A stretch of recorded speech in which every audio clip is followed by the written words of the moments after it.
Hello everyone, আসসালামু আলাইকুম। কেমন আছেন আপনারা? ইফাত কিচেনে আপনাদের সবাইকে স্বাগতম।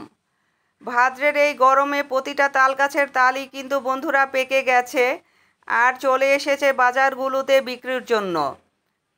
গ্রামগঞ্জ কিংবা শহরের প্রতিটা ঘরে ঘরে এই সময়ে পাকা তালের পিঠাপুলি তৈরি হয়। আমিও তার ব্যতিক্রম নই।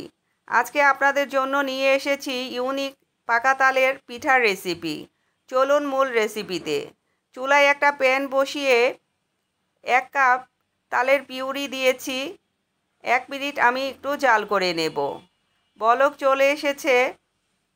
এখন এখানে আমি আধা চা চামচ লবণ, 1/4 কাপ ফ্রেশ দেখে নারকেল কোড়া দিয়ে একটু জাল করে নেব। তারপরে এখানে আমি 1 কাপ লিকুইড মিল্ক অ্যাড করব। দুধটা একটা বলক চলে আসলে 1 কাপ সুজি এখানে দিয়ে দেব। এই অবস্থায় চুলার হিটটা আমি মিডিয়াম লোতে রেখেছি। একটু সময় নিয়ে এই ডোটা তৈরি করে নিতে হবে। যখন দেখবেন প্যানের গা থেকে ডোটা ছেড়ে আসছে তখন বুঝতে হবে আপনার ডোটা কমপ্লিট হয়ে গেছে। আমার রেসিপিটি যদি আপনাদের ভালো লাগে প্লিজ আমার চ্যানেলটাকে সাবস্ক্রাইব করবেন, লাইক কমেন্ট শেয়ার করে আমার পাশে থাকবেন। একটা পাত্রে আমি তুলে নিয়েছি। কিছুটা ঠান্ডা করে নেওয়ার পরে হাতে একটু ঘি মেখে ডোটা মথে নিতে হবে। খুব সুন্দরভাবে মথে নিতে হবে যাতে একটা স্মুথ ডো পাওয়া যায়। একেবারে ঠান্ডা করে মথে নিতে যাবেন না, তাহলে কিন্তু ডোটা সুন্দর হবে না। যাই হোক, এখন আমি পিঠাগুলো আপনাদের তৈরি করে দেখাচ্ছি। এই পিঠাটা দেখতে অনেকটা চুষি পিঠার মতো হলেও চুষি পিঠাটা একটু চিকন হয় আর এই পিঠাটা হয় একটু মোটা, এই যা পার্থক্য। আর সাধারণত এই পিঠাটা একটু মোটা করে তৈরি করলেই খেতে ভালো লাগে। এইভাবে আমি সবগুলো পিঠা তৈরি করে নেব। তৈরি হয়ে গেলে এক সাইডে রেখে দিয়ে আমি একটা চিনির শিরা তৈরি করে নেব। তার জন্য চুলায় একটা প্যান বসিয়ে এখানে আমি আধা কাপ চিনি, আধা কাপ পানি আর 2টা এলাচি মুখ ফাটিয়ে দিয়েছি। যতটুকু চিনি ততটুকুই পানি দিতে হবে।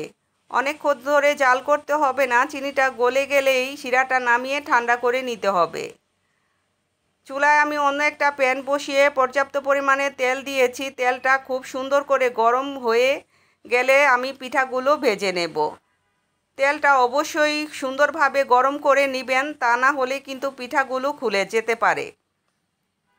যেহেতু সুজি দিয়ে এই পিঠাটা তৈরি হয়েছে তার জন্য অবশ্যই প্রয়োজন তেলটা খুব সুন্দরভাবে গরম করে নেওয়ার।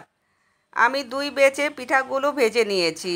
অনেক বেশি মুচমুচে করে ভাজিনি, হালকা করে ভেজে নিয়েছি। মুচমুচে করে ভেজে নিলে কিন্তু চিনির শিরাটা পিঠার ভিতরে ঢুকতে চাইবে না। এলাচিগুলো আমি তুলে বাদ দিয়ে দিচ্ছি। পিঠাগুলো গরম অবস্থায় আমি শিরার মধ্যে দিয়ে দিয়েছি।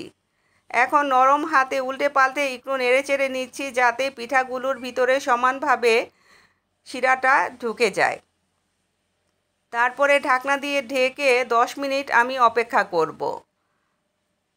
10 মিনিট হয়ে গেছে, আমি ঢাকনা তুলে নিয়েছি। দেখেন শিরাটা কিন্তু খুব সুন্দরভাবে পিঠাগুলো স্যুপ করে নিয়েছে। এই পিঠাটা খেতে অনেক বেশি সুস্বাদু হয় বন্ধুরা, একেবারে মমের মতো নরম, মুখে দিলে মিলিয়ে যাবে। আমি আশা করি একদিন যদি খান বারবার খেতে চাইবেন, এতটাই সুস্বাদু হয় পিঠাগুলো। আমি আপনাদের সার্ভ করে দেখাচ্ছি। দেখেন মাশাআল্লাহ কতটা লোভনীয় হয়েছে আর রসালো হয়েছে। যাই হোক, ভালো থাকবেন, সুস্থ থাকবেন, আমার জন্য দোয়া করবেন। দেখা হবে নতুন কোনো রেসিপিতে। আল্লাহ হাফেজ।